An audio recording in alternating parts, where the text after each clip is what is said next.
Fuudha qulqulluu waaqa tokkoon ni amanna ameen. Waa'ee keetiif guyyaa guutuu ni ajjeefamna. Waaqayyoon kan jaalattan, Waaqayyo isiniin kan jaalatu hordoftoonni chaanaalii keenyaa hundumti keessan bakkeewwan garaa garaatti argamtan akkam jirtu, akkam yoo nageessanii akkamiin turtanii. Guyyaa har'aatiin kan nu ga'e waaqni keenya galannii fi ulfinni teessoo isaa Aariyaam irratti isaatiif haa ta'u. Maqaan giiftii keenya qulqulleettiin biroo Maariyaam maqaan ishee, ergamoonni Waaqayyoo maqaan isaanii, toloonni fi raajonni, wareegamtoonni maqaan isaanii kan galatoomanii fi kan ulfaatan nuuf haa ta'an. Akka fedhaa fi jaalala Waaqayyootti guyyaa har'aa kana kan waliitiin ilaallu matureen barnoota keenyaa qulqulluu Phaawulosii fi Phexros kan jedhudha. Qulqulluu Phexrosii fi Phaawulos hagayya guyyaa 5 sooma hiikaa duukaa bu'ootaa guyyaa yaadannoo wareegamtoota gurguddoota duukaa bu'oota lammanii qulqullicha Phexrosii fi Phaawulos itti yaadatamaniin baga geessan, baga wajjumaanuu geenye. Eebbi isaanii hunda keenya waliin akkasumas biyya keenya Itoophiyaa waliitiin haa ta'u. Hagayyi guyyaan 5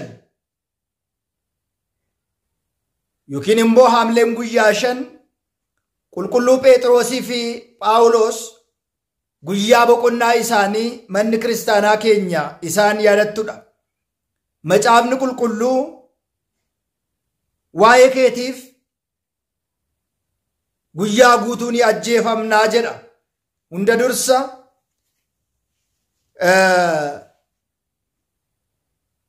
maal jedha qulqullichi Phaawulos?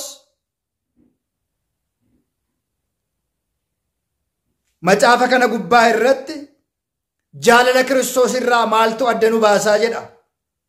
Beelaayi, gidiraadhaayi, dheebuudhaayi, waa baay'ee ragaaseen booda waa'ee keetiif guyyaa guutuu ni ajjeefamna jechuudhaan Roomee boqonnaa 6:34 kaasnee Roomee boqonnaa 8:34 kaasnee yoo ilaalle bal'inaatiin arganna. Jalqaba irratti kan argannu qulqullichi Phexros waamamuun isaa eessa irraatii gara eessaatti waamame kan jedhu, hojii akkamiirraatii waamame kan jedhu waliitiin ni ilaalla. Qulqullichi Phexros qarqara laga Galiilaa cinaatti kan argamtu gooftaan keenya qorichi keenya Iyyasuus Kiristoos yeroo sana bakka sana gaafa deddeebi'u obboloota lamman Phexros kan jedhamuu fi Simoon obboleessa isaa Indiriyaas lafa isaan kiyyoo kiyyeessani. Obbolaan kun lamman Simoon obboleessi isaa Indiriyaas yookiin immoo Phexrosii fi Simoon galaana Galiilaa qarqaraati lafa isaan hojii foonii hojjetan qurxummiitti kiyyeessaniiti. Gooftaan keenya qorichi keenya Iyyasuus Kiristoos kiyyoo isaanii gatanii gooftaa duukaa akka bu'an, kiyyoo isaanii gatanii gooftaa akka isaan hordofanii fi kiristaanota kiyyeessuu bira darbanii qurxummii kiyyeessuu bira darbuudhaan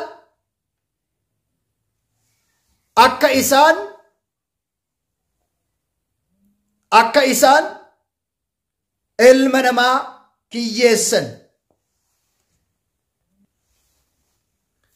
Obboloonni lamman lafa qurxummii kiyyeessan irraati bakka tokkotti sa'aatii wal fakkaataatti gooftaan keenya qorichi keenya Iyyasuus Kiristoos akka isaan duukaa bu'u, isa duukaa bu'u wangeela Maatewos boqonnaa 4:8 gubbaa irratti dubbatee jira jechaadha. Qulqullichi Phexros nama gaa'ila qabu yookiin immoo nama bultoo qabu ture.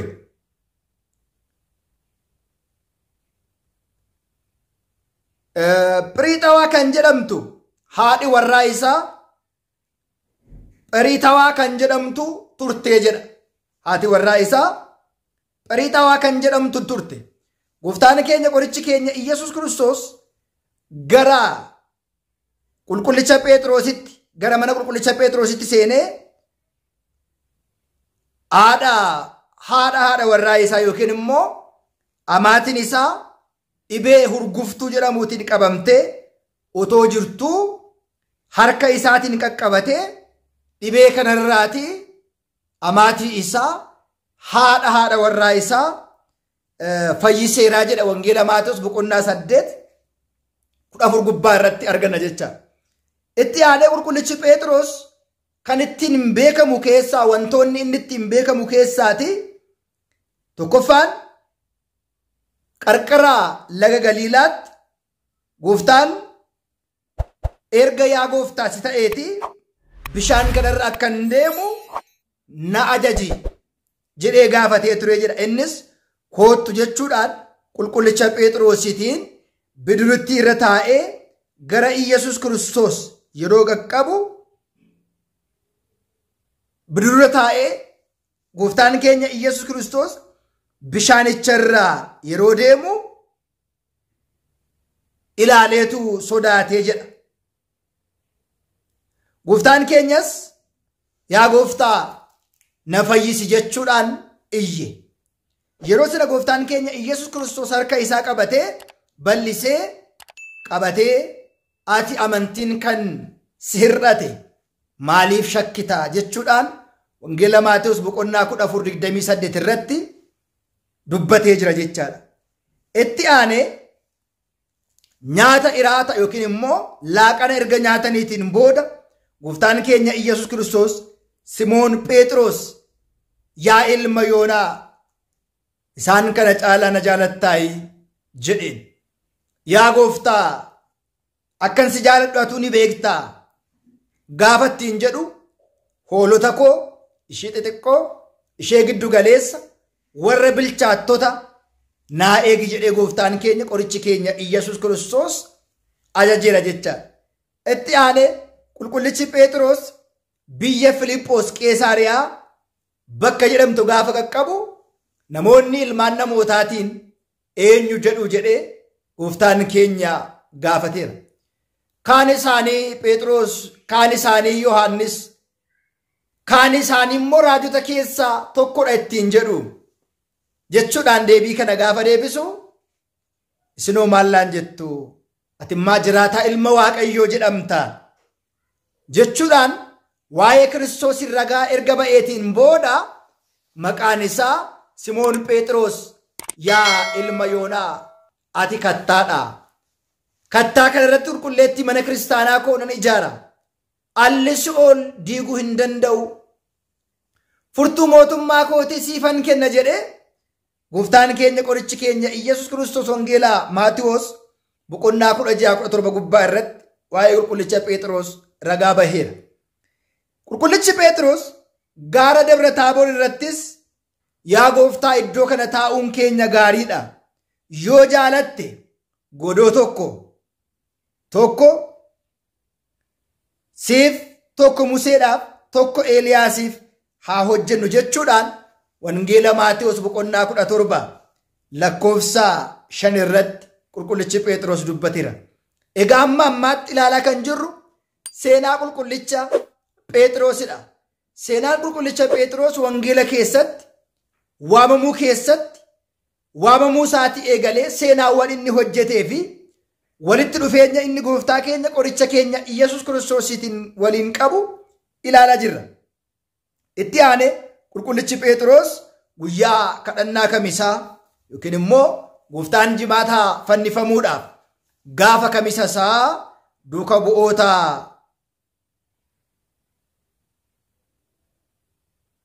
duuka bu'oonni isaa faaruu erga faarfataniin booda gara Dabra Zayititti ba'anii iddoo sanas yeroo sanas gooftaan keenya Iyyasuus Kiristoos hundumti keessan iyyuu ana nagantu tikseen ni rukutama tiksitoonni hoolonni immoo ni bittinnaa'u kan jedhu barraa'eera jechuudhaan wangeela Maatewos boqonnaa 17 30 irratti waa'ee fannifamuu isaa dubbatee ture. Egaas irrattis duuka bu'oonni ciisanii isaan argate. Qulqullichi Phexrosis akkana jedhe, nu faana sa'aatii tokkollee cimuu yookiin immoo jabaachuun isiniif hin danda'amne, gara qorumsaatti akka hin galle cimaatii kadhadhaa. Wangeela Maatiyoos boqonnaa 26:14 irratti kan dubbatedha. Itti aane qulqullichi Phexros gooftaan hin beeku jechuusaa gaafa gooftaan keenya qorichi keenya Iyyasuus Kiristoos qabamu qulqullichi Phexros manaatii ba'ee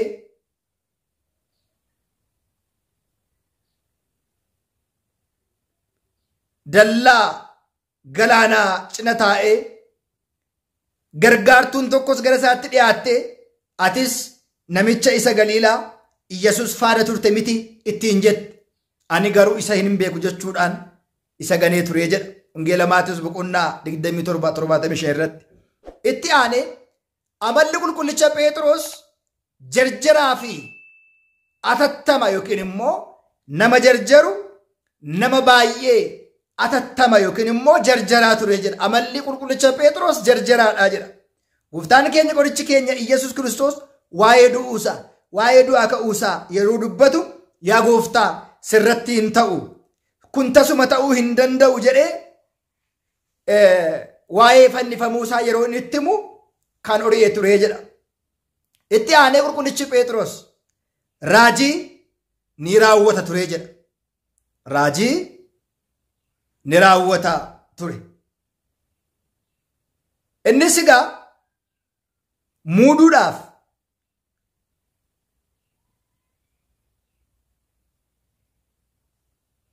maqaa gooftaa keenya qoricha keenya Iyyasuus Kiristoositiin kan qaama naafas ta'e hunduma maqaa Iyyasuus Kiristoositiin ka'iitii deddeebi'i jedhee nama barsiisaa ture jedha. Hojii ergamootaa boqonnaa 3:8 irratti jechaadha.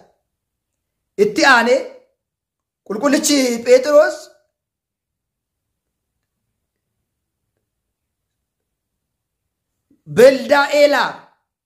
Bildaa Eeniyaa kan jedhamu namicha waggaa 8 siree irra ciisee ture fayyiseera. Inni biraa qulqullichi Phexros namicha qarshiidhaan hafuura qulqulluu gowwomsuu barbaadu Simoon Masarrii dheekkame.